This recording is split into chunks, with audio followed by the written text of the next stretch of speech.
तो मुझे लगता है कि अब हम वृक्क यानी कि किडनी की संरचना को अच्छी तरह समझ चुके हैं। हमें पता है कि किडनी कैसे बनी होती है। अब हमें इसके कुछ बारीक पहलुओं पर ध्यान देना होगा। हमने नेफ्रॉन के बारे में चर्चा शुरू की थी। हमने कहा था ये किडनी में निस्यंदन और संग्रहण की क्रियाओं की कार्यात्मक इकाई है। तो चलिए नेफ्रॉन के पहले हिस्से से शुरू करते हैं। नेफ्रॉन का पहला भाग गुच्छिका यानी कि ग्लोमेरुलस कहलाता है। ये वृक्क धमनी यानी कि रीनल आर्टरी की शाखाओं से जुड़ा होता है। एक शाखा इस ओर से जाती है और दूसरी शाखा दूसरी ओर। ये शाखाएं छोटे छोटे धमनिकों यानी कि आर्टीरियोल्स में विभाजित हो जाती हैं और इन्हीं में से एक धमनिका सबसे पहले ग्लोमेरुलस से मिलती है।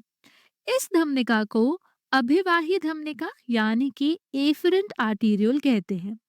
जहां अभिवाही का मतलब है गुच्छिका की ओर जाने वाली। ये अभिवाही धमनिका रक्त को ग्लोमेरुलस तक ले जाती है। ग्लोमेरुलस एक कसकर लिपटी हुई संरचना है और जब रक्त यहाँ से गुजरता है तो ये आगे अपवाही धमनिका यानी कि इफरेंट आर्टीरियोल में परिवर्तित हो जाती है। अपवाही का मतलब क्या है? अपवाही यानी कि गुच्छिका से दूर ले जाने वाली। तो ग्लोमेरुलस वो जगह है जहां निस्यंदन की प्रक्रिया शुरू होती है। रक्त जो वृक्क धमनी से आता है यहाँ से गुजरते समय तरल पदार्थ को बाहर निकालता है। ये पहला कदम है जहां अवांछित पदार्थ आयन और पानी को अलग किया जाता है। अब जो तरल पदार्थ बचता है वो अपवाही धमनिका से बाहर निकलता है और आगे चलकर केशिकाओं मतलब कि कैपिलरीज में बदल जाता है।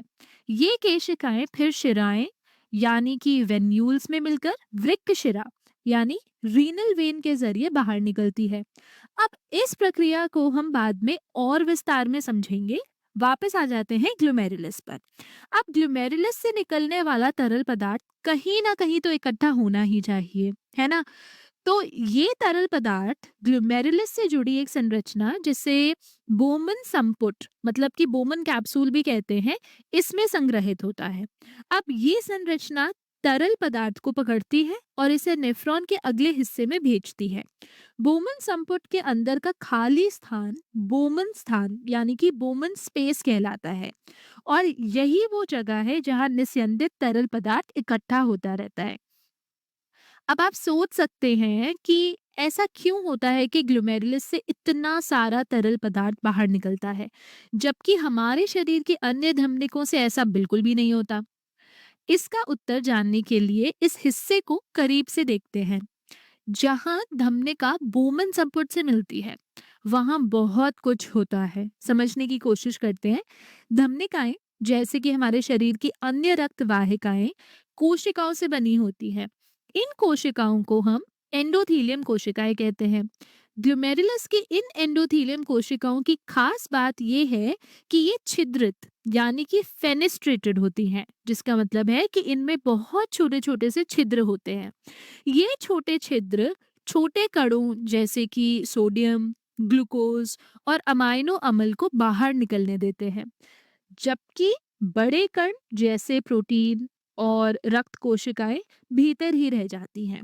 इसके अलावा एंडोथेलियम कोशिकाओं के नीचे एक आधार झिल्ली भी होती है। आधार झिल्ली मतलब बेसमेंट मेम्ब्रेन।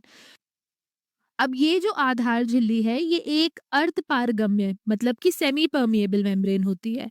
अब ये सुनिश्चित करती है कि केवल छोटे छोटे कण जैसे कि सोडियम और ग्लूकोज ही गुजर सके, जबकि बड़े प्रोटीन वापस रक्त में चले जाएं।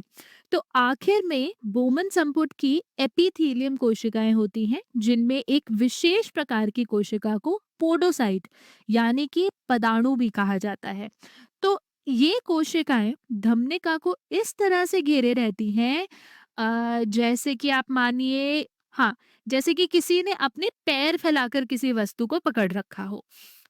तो अंत में हम सारांश में ये कह सकते हैं कि रक्त अभिवाही धमनिका के माध्यम से ग्लोमेरुलस में प्रवेश करता है, जहां निस्यंदन होता है और फिर निस्यंदित तरल पदार्थ बोमन संपुट में इकट्ठा होता है और नेफ्रॉन के अगले हिस्सों में भेजा जाता है, जबकि बचा हुआ रक्त अपवाही धमनिका के जरिए बाहर निकलता है। ये जटिल प्रक्रिया सुनिश्चित करती है कि किडनी अवांछित पदार्थों को प्रभावी ढंग से निकालकर आवश्यक अणुओं और प्रोटीन को बनाए रखे।